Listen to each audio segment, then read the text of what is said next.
Student, मैंने आपको अभी तक सामाजिक अनुसंधान में कि किस प्रकार हम तथ्यों का एकत्रीकरण करते हैं मैंने बताया था। जब डाटा को कलेक्ट करते हैं, डाटा को कलेक्ट का मतलब तथ्यों को संग्रह करना। जब तथ्यों को संग्रह करते हैं, संग्रह मैंने बताए थे तथ्य संग्रहण के जो प्राथमिक स्रोत और द्वितीयक स्रोत, प्राइमरी डाटा कलेक्शन और secondary data collection. Primary data collection में मैंने अवलोकन, साक्षात्कार, अनुसूची, प्रश्नावली।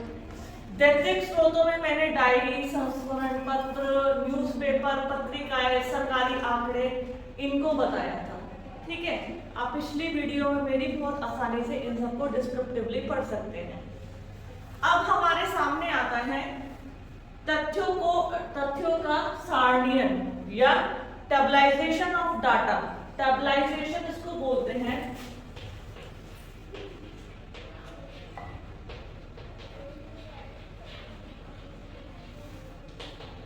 टेबलाइजेशन, सारणीयन। देखो, जब हमने सारे आंकड़ों को इकट्ठा कर लिया विभिन्न विधियों के माध्यम से, अब हमारे सामने आता है कि हम उन तथ्यों को इकट्ठा करने के बाद टेबल फॉर्म में कैसे लाए।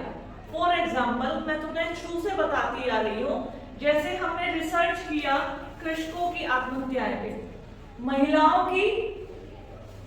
महिला शिक्षा पर, कि या तो पर्वतीय महिलाओं की स्थितियों पर, पंचायत, मैंने बताया था लास्ट टाइम कुछ बच्चों ने रिसर्च किया था पंचायतों में महिलाओं की भूमिकाओं पर। तो जब क्या करते हैं, जब हम रिसर्च करते हैं, और मैंने ये भी बताया था तुम सबको रिसर्च करना है अब आगे 4-7, ठीक है। तो जो रिसर्च अगर हम देखें तो रिसर्च जब हम करते हैं, रिसर्च करने के लिए हमने विभिन्न विधियों के माध्यम से आंकड़ों को इकट्ठा कर लिया। मैंने तुम्हें प्रश्नावली बताई थी, अनुसूची बताई थी। क्या थी प्रश्नावली, अनुसूची? हाँ, तेज से बताओ, बोलो। प्रश्नों की सूची होती है, अनुसूची भी प्रश्नों की सूची थी। तो मैंने दोनों में अंतर क्या बताया था? मैम, प्रश्नावली में तो हम जैसे गूगल मीट में आपने कहा था कि उसके जरिए प्रश्नावली को हम डाक द्वारा भेजते हैं, और अनुसूची को अनुसूची में खुद ही उसी जगह पे क्षेत्र पे जाके रिसर्च करते हैं। Very good. अनुसूची को हम जिससे उत्तर पूछना है प्रश्नों को पूछते जाते हैं, और जब वो उत्तर बताता है हम उसको पढ़ते जाते हैं। लेकिन प्रश्नावली हम प्रश्नों की सूची बनाकर प्रश्नों को भेज देते हैं, डाक द्वारा या गूगल फॉर्मेट से भेज देते हैं। जब हमें प्रश्नावली, अनुसूची, अवलोकन, साक्षात्कार, इसके माध्यम से बहुत सारे आंकड़े इकट्ठे हो जाते हैं, एकत्रित हो जाते हैं, तो हमारे पास एक नया काम आता है सारणीयन का, जिसे हम कहते हैं टेबलाइजेशन। आज हम इसको पढ़ेंगे सारणीयन को। सबसे पहले सारणीयन के उद्देश्य, हम सारणीयन क्यों प्रयोग में लाते हैं। देखिए, फर्स्ट इसमें आया है सूचनाओं को बोधगम्य बनाना, क्योंकि जो हम रिसर्च कर रहे हैं, हम ये किसी केमिकल का रिसर्च नहीं कर रहे हैं, हम फिजिक्स के माध्यम से रिसर्च नहीं कर रहे हैं कि मेजरमेंट है कि हम नाप लेंगे, केमिकल को एक दूसरे में मिला लेंगे। हम रिसर्च कर रहे हैं समाज का, इसके व्यक्तियों का, उनके व्यवहारों का, जिन्हें हम नाप नहीं सकते, माप नहीं सकते, हमारे पास तोल नहीं सकते, तराजू नहीं है इसके लिए। तो इसमें हमें क्या है, हम लोगों के व्यवहारों को, उनको कुछ प्रश्नों के माध्यम से उनकी मानसिक विचारधारा को जान सकते हैं, क्योंकि हमारे पास तोलने का तराजू नहीं है, किसका व्यवहार इतने किलो अच्छा है, 5 किलो अच्छा है और 10 किलो बेकार है। ठीक है, हमारे पास ये नहीं है। लेकिन हाँ, हमारे पास बोगार्टस का सामाजिक दूरी पैमाना है, जिसके माध्यम से हम व्यवहारों का, कि उसका व्यवहार पहले कैसा था, बच्चों के साथ कैसा है, बुजुर्गों के साथ कैसा है, इस तरह से आकलन कर सकते हैं। तो जो सारणीयन है, सारणीयन सूचनाओं को बोधगम्य बनाता है। वो कैसे बनाता है? देखिए, तुमने प्रश्नावली या अनुसूची के माध्यम से प्रश्नों को इकट्ठा कर लिया। हमने इकट्ठा कर लिया, फॉर एग्जांपल हमारे लिए किसानों की आत्महत्याएं। हमने एक गांव को लिया जब बहुत अधिक किसानों की आत्महत्याएं होती हैं। लोगों से हमने अलग अलग प्रश्नों को पूछा, कितने किसानों ने आत्महत्याएं की, उसके पीछे कारण क्या थे, उनके परिवार के सदस्यों की संख्या, उनके पास अपना घर है या नहीं है, ठीक है, अपना पशु है, अपना ट्रैक्टर है या नहीं, इस तरह की सूची बनाएंगे। सारणीयन कहते हैं। अब कैसे? जैसे मैंने यहाँ ये लिखा है, तो सबसे पहले सारणीयन का ढांचा बताती हूँ, फिर इसके उद्देश्य बताऊंगी। सारणीयन का ढांचा क्या होता है? सारणी बनानी होती है। सारणी कैसे? जैसे ये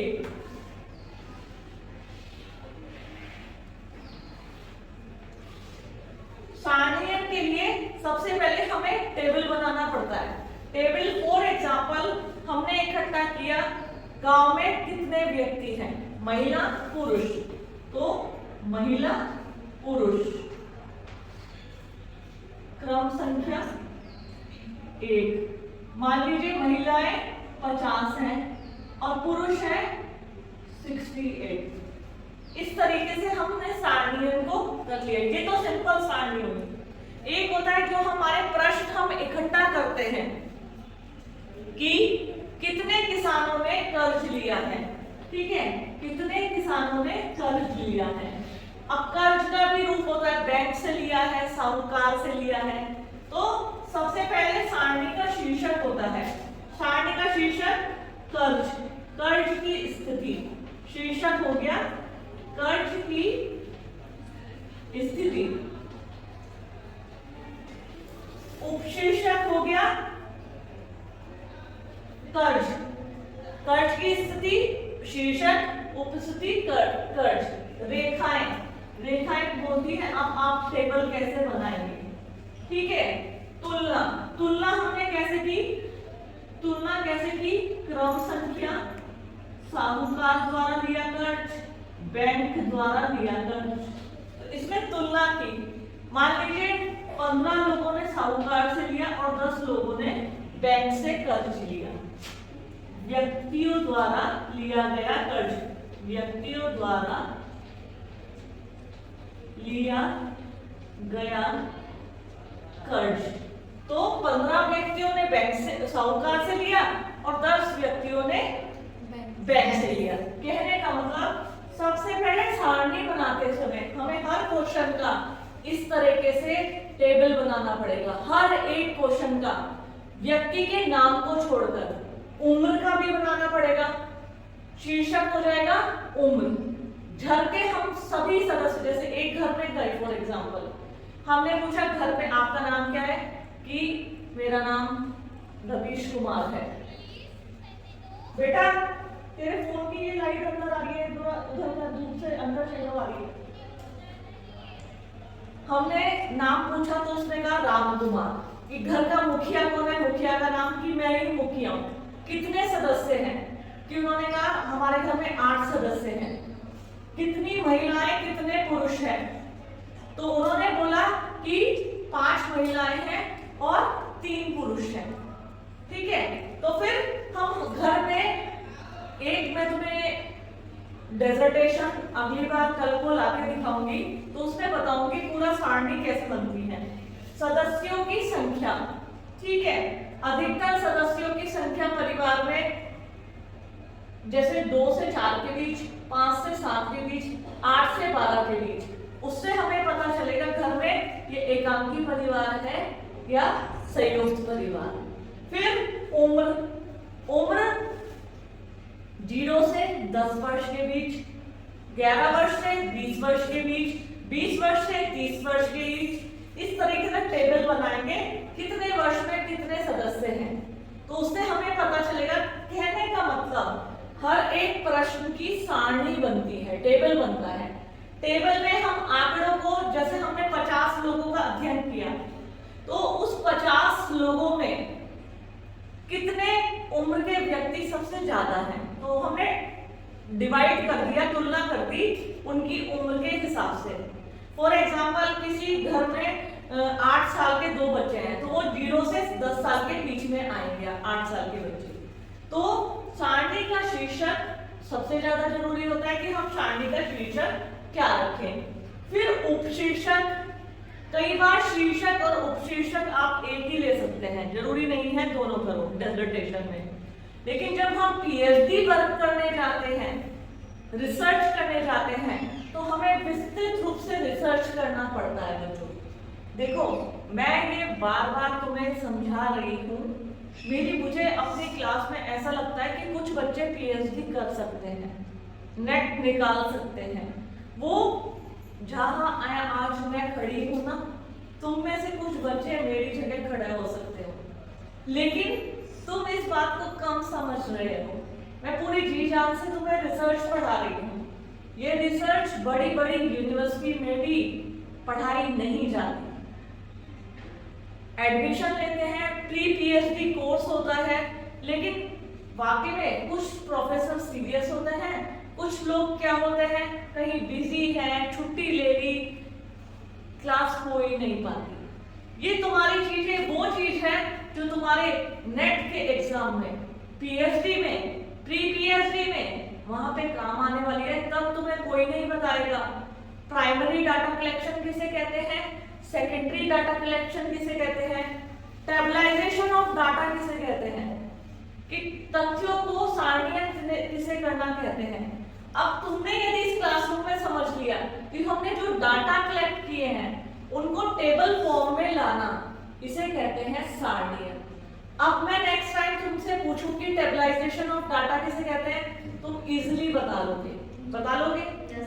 क्योंकि सबसे पहले सारणी बनानी है, सारणी के कॉलम रेखाएं जो खींचनी होती है, हमें उत्तर, जैसे फॉर एग्जांपल हमने उम्र का कॉलम लिया था, उम्र के कॉलम में हमने 80 साल 90 साल तक माना, 0 से 10 वर्ष, 11 से 20 वर्ष, 21 से 30 वर्ष, इस तरीके से हमें 10 कॉलम या हम 90 साल की आयु तक मानेंगे कि कोई व्यक्ति बुजुर्ग हो सकता है, या हम लिख देंगे 80 से ऊपर, एक ही लास्ट का कॉलम बनाएंगे 80 से ऊपर, तो कम से कम हमारी 8 रेखाएं बनेंगी, है ना। फिर कंपैरिजन किस में होगा, तुलना किस में होगी, कि 10 साल के बच्चे कितने हैं, कि 8 हैं टोटल उस पर गांव में, या 20 हैं, 11 से 20 साल के व्यक्ति कितने हैं, कि 32 हैं, तो वो तुलना होती है। कहने का मतलब, जब हम प्रश्नावली और अनुसूची के माध्यम से आंकड़ों को इकट्ठा कर लेते हैं, कलेक्ट कर लेते हैं, तो हम उनका रिसर्च कैसे करते हैं, हम उन्हें पहले हर एक प्रश्न के उत्तर को टेबल फॉर्म में बदलते हैं। ध्यान रखना, अगर आपने अनुसूची या प्रश्नावली में 20 प्रश्न रखे हैं, तो कम से कम आपके 15 से 16 टेबल बनने चाहिए। ध्यान रखो, क्योंकि नाम का हम कभी टेबल नहीं बनाते। नाम क्या है, मुखिया का नाम क्या है, मुखिया कौन है।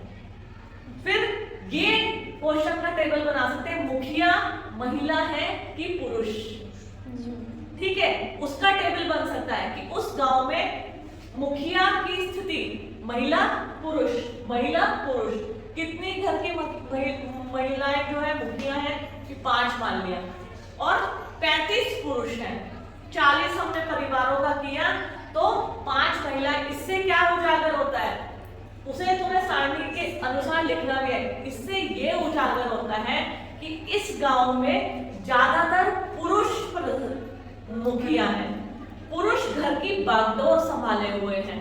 लेकिन जो 5 महिलाएं पाई गई हैं, हम इसको भी नकार नहीं सकते कि महिलाएं मुखिया हैं। 5 मतलब 5, अगर हम 40 का एक एग्जाम्पल बताओ, 40 छोड़ो, पहले 50 परिवार लिए थे, 50 में 10 महिलाएं मुखिया हैं और 40 पुरुष हैं। कितने प्रतिशत महिलाएं वहां की मुखिया हैं, इसको प्रतिशत में निकाले तो कैसे होगा, प्रतिशत निकालना आता है? अभी प्रतिशत और ये सब मैं तुम्हें सिखाऊंगी थोड़ा थोड़ा, बच्चों तुम सीखो। जब तुम 4th सेम में डेजर्टेशन करने जाओगे तो तुम्हें पता होना चाहिए। देखिए प्रतिशत हमेशा 100 का होता है, इसका मतलब 20% महिलाएं हैं और 80% पुरुष हैं। तो इसमें हमें एक कॉलम प्रतिशत का भी बनाना है और आपका जो योग टोटल जिसे कहते हैं वो 100% आना चाहिए। ठीक है, योग 100% आना चाहिए, वो सब मैं तुम्हें विस्तार से बताऊंगी। फिलहाल सारणी का जो ढांचा होता है, स्ट्रक्चर ऑफ टेबल जो होता है, स्ट्रक्चर ऑफ टेबल होता है सारणी का शीर्षक या उपशीर्षक, फिर रेखाएं, कितनी रेखाएं आप सारणी में खींचेंगे, तुलना, कंपैरिजन कैसे कर सकते हैं, ठीक है, बैंक साहूकार द्वारा कर्ज, बैंक द्वारा कर्ज, या कितनी महिलाएं हैं, कितने पुरुष हैं, इस तरह से। फिर योग, मैंने कहा टोटल, टोटल का ध्यान रखना, टोटल तुम्हारा संख्या में 50 आना चाहिए और प्रतिशत में 100। अगर तुमने 50 परिवारों का अध्ययन किया है, 50 व्यक्तियों का अध्ययन किया है, तो योग हमेशा तुम्हारा 50 आना चाहिए और प्रतिशत आना चाहिए 100। ठीक है, योग सामग्री संग्रह के स्रोत। यहाँ पे सामग्री तुमने किस चीज से संग्रह की, तो हमने संग्रह की अनुसूची से या फिर हमने संग्रह की प्रश्नावली से। सामग्री संग्रह के स्रोत लिखने होते हैं। टिप्पणियां, टिप्पणियां क्या होती है बच्चों? टिप्पणियां होती है कि वास्तव में हमें क्या क्या कठिनाई आई है, क्या हमने किसी कठिनाई का सामना किया, या फिर अगर हम ये पूरा रिसर्च कर रहे हैं कृषकों की आत्महत्याएं, तो हमने देखा कि जिन लोगों ने साहूकार से कर्ज लिया वो ज्यादा परेशानी में थे और उनकी आत्महत्या का प्रतिशत बजाय बैंक से कर्ज लेने वालों की अपेक्षा ज्यादा है। ठीक है, इस तरीके से हमें कंपैरेटिव स्टडी करनी पड़ती है। संकेताक्षर होता है, संकेत के लिए अक्षरों का कुछ यूज किया जाता है, उसे संकेताक्षर कहते हैं। ये भी मैं डिस्क्रिप्टिवली तुम्हें जब फील्ड रिपोर्ट दिखा के बताऊंगी ना, तब तुम्हें समझ में आ जाएगा। फिलहाल सारणियन कहते हैं बच्चों कि जो हम डाटा कलेक्ट करते हैं उसे सारणी रूप में परिवर्तित करना, टेबल फॉर्म में बनाना। फॉर एग्जाम्पल, तुमने 50 अनुसूचियां बनाई 50 लोगों के लिए, 50 पेपर जीरोक्स कर, मैं क्या करती हूँ, हर बच्चे से कहती हूँ अनुसूची बनाओ। अब तुम रिसर्च करने जा रहे हो गांव में, अब इसके 50 जीरोक्स कॉपी करा लो, हर एक व्यक्ति से एक अनुसूची भरवाओ, तो तुम्हारे पास 50 कलेक्ट हो गई। अब जब तुम लास्ट में सब काम कर लिया, डाटा कलेक्ट कर लिए, घर पे उन अनुसूचियों को भर के लिए आए, तुम्हारे सामने काम आता है मेन काम, जिसे हम कहते हैं टेबुलाइजेशन, सारणीयन। अब सारणीयन के बच्चों पहले तो ये बताओ, सारणीयन समझ में आया? टेबल फॉर्म किसे कहते हैं, ये हम क्यों बनाते हैं? क्योंकि रिसर्च आसान हो जाता है, हमें वास्तविकता का ज्ञान होता है कि जो हम रिसर्च कर रहे थे कृषकों की आत्महत्याएं, इसके पीछे कारण क्या है, कारण समझ में आ जाता है जब हम सारणियों से बात करते हैं। मैम, अगर हम किसी घर में गए, रिसर्च के लिए गए और किसी के पेरेंट्स ही नहीं हुए, देखो वो मैंने निदर्शन पढ़ाया था, तब तुम नहीं आए थे क्लास में, तो ऐसा करना, तुम मेरा निदर्शन वाला वीडियो देखना। सैम्पलिंग मैंने बताया था, निदर्शन के भी प्रकार होते हैं, निदर्शन कई प्रकार का होता है और कई बार तुमने सही क्वेश्चन पूछा है, तुमने 50 लोगों को चुना या छोड़ दो 20 परिवारों को चुना कि मैं आम पड़ाव के 20 परिवारों का रिसर्च करूंगी। उसके लिए तुमने आंगनवाड़ी से रजिस्टर ले लिया, 50 परिवार है, उसमें पर्चियां बनाई, 20 पर्चियों को उठा लिया। अब इस असुविधा से भरने के लिए तुम्हारे पास 2 तरीके हैं, या तो अब तुम उस घर में दोबारा जाओ जब उस घर के सदस्य आ जाए, या फिर तुम निदर्शन करते समय 20 की जगह 25 परिवार ले लो कि करना तो मुझे 20 का ही है, बाय चांस कोई सदस्य समय पर ना मिला एक्स्ट्रा या कोई ध्यान रहता ही नहीं है एक्स्ट्रा, तो हम 5 एक्स्ट्रा लेते हैं, टोटल हमें करना 20 का ही है। ठीक है, इस बात का ध्यान रखना। तो अब आते हैं सारणीयन के उद्देश्य से, कि सारणीयन के जो हम टेबलाइजेशन की बात करते हैं, इसके उद्देश्य क्या है, किस उद्देश्य से ये टेबल फॉर्म या रिसर्च, प्योरिटी जो रिसर्च में होती है बच्चों, तो मैं साफ बता दूं, बच्चे पीएचडी कराते हैं, उन्हें सारणीयन का महत्व ही नहीं पता होता। कैसे पीएचडी कर आते हैं, या बहुत से लोगों ने पीएचडी की है, तो मैं शॉक्ड रह जाती हूँ जब उन्हें टेबलाइजेशन या इसके बारे में पता ही नहीं है कि सारी रिसर्च की जो बेस है सारणीयन पर टिका हुआ है। सारणीयन के उद्देश्य है सूचनाओं को बोधगम्य बनाना। जब हम टेबल फॉर्म में सूचनाओं को लिख देते हैं और उसके नीचे फिर हम क्या करते हैं, डिस्क्रिप्शन थोड़ा सा लिखते हैं। फॉर एग्जांपल, मैंने तुम्हें जैसे ये कर्ज की स्थिति बताई और मुखिया का बताया कि घर में कितनी महिलाएं हैं, कितने पुरुष हैं। हमने लिखा कि इस गांव में महिलाओं की अपेक्षा पुरुष ज्यादा है, या फिर हमने इसमें लिखा इस गांव में अधिकतर जो व्यक्ति हैं वो साहूकार से कर्ज लेते हैं, बैंक से कर्ज नहीं लेते। साहूकार से कर्ज लेने के कारण वो अपना घर गिरवी रख देते हैं, जिसके कारण वो समय से कर्ज नहीं चुका पाते और कहीं ना कहीं कुछ लोगों ने इसी कारणवश आत्महत्या की है। जब हम टेबलाइजेशन फॉर्म में डाटा को टेबल फॉर्म में सारणी रूप में बना लेते हैं, तो हमारे लिए सूचनाएं जो जाती है बहुत इजी टू अप्रोच हो जाती है, इजी टू रीच हो जाती है, उन पर बहुत जल्दी से पहुंच पाते हैं निर्णयों पर, कारणों पर। क्योंकि जब हमने देख लिया 50 लोगों का रिसर्च किया, 50 में हमें 35 लोग बता रहे हैं कि यहाँ बहुत बुरी स्थिति है, सूखा पड़ता है, सरकार मदद नहीं करती है, तो हम 35 लोगों की मानेंगे कि 15 लोगों की मानेंगे? पहले तो ये बताओ। 35 की ना, क्योंकि जिनकी संख्या ज्यादा होती है उनकी परेशानी को हम मानेंगे अपेक्षाकृत 15 लोगों के बजाय।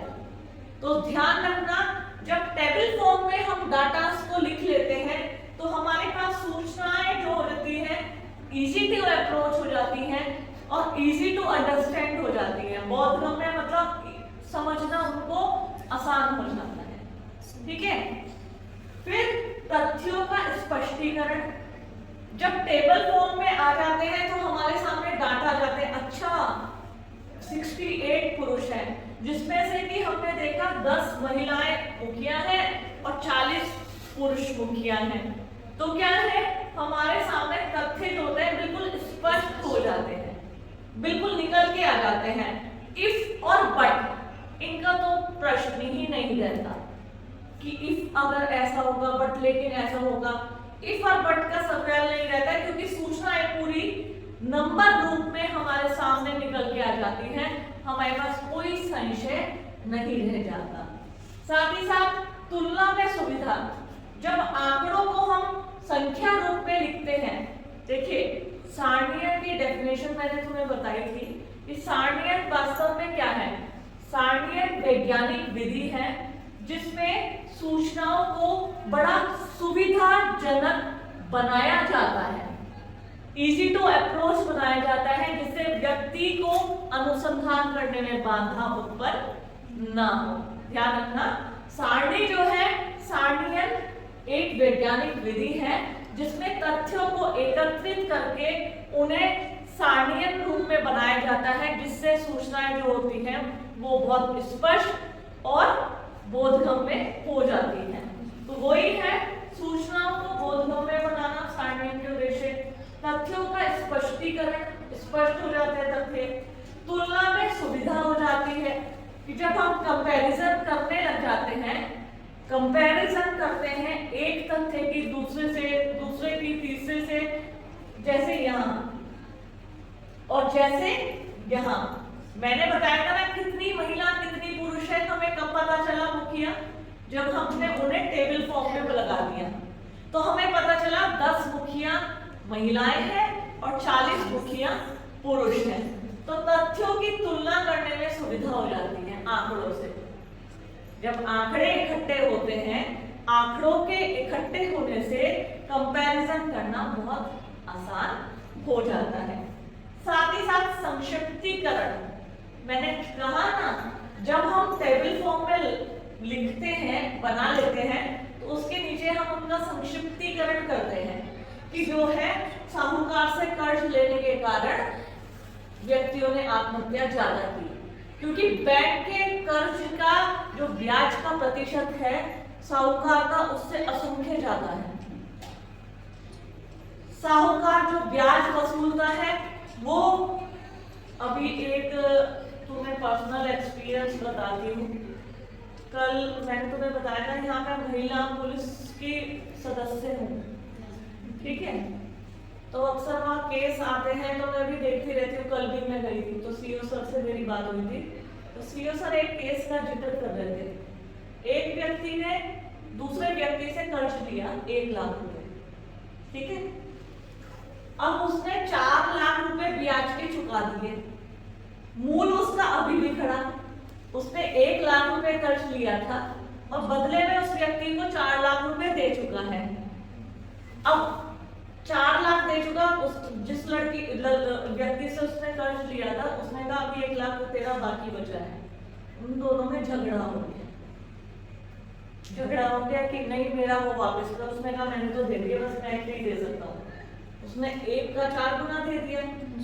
अब चूंकि शर्तों के अधीन रह के कर्ज का वो हुआ था, एक्सचेंज हुआ था कि तुम मुझे 1 लाख के बदले हर महीना 5,000 रुपए महीना ब्याज दोगे। अब उसने सालों लगा दिए और उसके बदले 4 लाख दे दिया, लेकिन उस साहूकार के 1 लाख जो मूलधन था वो वापस नहीं आया, उसके अनुसार कर्ज पूरा नहीं हुआ, वो तो उसने ब्याज दिया था। तो कहने का मतलब मैं ये कह रही हूँ, अगर हम देखें मोटे तौर पे, कहाँ 1 लाख और कहाँ 4 लाख, तो ये बात हमें समझनी चाहिए, ठीक है। जो मैं तुम्हें अभी अभी बता रही हूँ कृषकों की आत्महत्याओं में, और ये खुद मेरा एक्सपीरियंस है रिसर्च करते हुए, जो साहूकार से या इधर उधर की कमेटियों से कर्ज पे ब्याज पे कर्ज लेते हैं, उनका प्रतिशत, जो कर्ज का प्रतिशत होता है वो बैंक की अपेक्षा बहुत ज्यादा होता है, वो चुका पाने में असमर्थ होते हैं, जिसके कारण उनके ऊपर कर्जा चढ़ता रहता है। तो इस प्रकार अगर हम देखें तो इसको मैंने बताया था संक्षिप्त रूप में लिखेंगे कारण कि लोग साहूकार से कर्ज से परेशान होकर ज्यादा आत्महत्या कर रहे हैं बजाय बैंक के कर्ज की अपेक्षा। तो इसमें संक्षिप्तीकरण जब हम टेबल फॉर्म में लिख देते हैं। अब आप एक बात बताओ, मैं कहने लगूं बच्चों इसको थोड़ा सा कुछ पैराग्राफ में लिखो कि इस गांव में 10 महिलाएं प्रधान मुखिया हैं और 40 पुरुष मुखिया हैं, तो क्या लिखोगे? कोई बता सकता है? अभी तो बताया मैंने। गांव, हाँ यही लिखेंगे कि गांव में जो प्रधान ज्यादा है वो परिवार जो है वो पुरुषों की संख्या ज्यादा है, परंतु परिवर्तन की तरफ देखते हुए महिलाओं की संख्या भी बढ़ने पे मतलब आगे बढ़ रही है। जो 10% है वो भी एक प्लस की तरफ है, मतलब हम अच्छे। वही तो संक्षिप्तीकरण है, बहुत अच्छा बताया हिमानी ने। वास्तव में हम जब उनके बारे में लिखते हैं, डिस्क्राइब करते हैं, यही तो रिसर्च हुआ। बच्चे रिसर्च करते हुए डरते हैं, मैडम कैसे होगा, फील्ड रिपोर्ट कैसे बनेगी, डाटा कैसे कलेक्ट करेंगे, उन्हें टेबल फॉर्म में कैसे लाएंगे। तो बच्चों ये बात तुम अब मुझसे पूछ रहे हो, जब तुम नेक्स्ट टाइम पीएचडी करने जाओगे तब तुम्हें समझ में आएगा टेबलाइजेशन किसे कहते हैं, ग्राफिकल प्रेजेंटेशन ऑफ डाटा क्या है, मीन मोड मीडियन, समांतर माध्य मध्यिका बहुलक, ये क्या होता है। जानबूझकर इस बार मैंने तुम्हारा ये पेपर लिया है कि मैं तुम्हें विस्तार से रिसर्च के बारे में पढ़ा सकूं। तो इस क्लास को सीरियसली लो बच्चों और बहुत ध्यान से इस रिसर्च की टेक्निक को पढ़ो, क्योंकि ये तुम्हें सब चीज मिल जाएगी, ये टेक्निक सीख नहीं पाओगे। इसे टेक्निक मानो, तकनीक मानो। तुम पार्लर का कोर्स करते हो, सिलाई करना सीखते हो, कुकिंग करना सीखते हो ना? नहीं मैं गलत कह रही हूँ। सीखते हैं ना। तो हाँ, बारीकियों को जैसे पार्लर में होता है, कैंची तो हर कोई चला लेगा, लाओ मुझे दो मैं क्या चला लूं, लेकिन उस अनुरूप उस टेक्निक को जानना कि बालों की कटाई छटाई कैसे की जाती है। फिर सिलाई में सिलाई की बारीकियों को जानना, कपड़ा कैसे काटना है, कैसे सिलना है, वो हम थोड़ा उधड़ बुना ऐसे सुई से सिल सकते हैं। परफेक्शन टेलर ही या कोई प्रोफेक्शन वाला व्यक्ति ही ला सकता है। तो बच्चों, ये वो परफेक्शन है, अगर तुमने इसकी टेक्निक को नहीं सीखा तो तुम ये नहीं कर पाओगे। रिसर्च करना है, पीएचडी करनी है, तो इसे बिल्कुल मेमोराइज कर लो, बिठा लो। प्रेजेंटेशन डाटा क्या है, सारणी टेबलाइजेशन ऑफ डाटा क्या है, इनको पढ़ो। आज इतना ही करेंगे, ठीक है। नेक्स्ट टाइम टेबलाइजेशन के प्रकार, उसके प्रकार बताओ।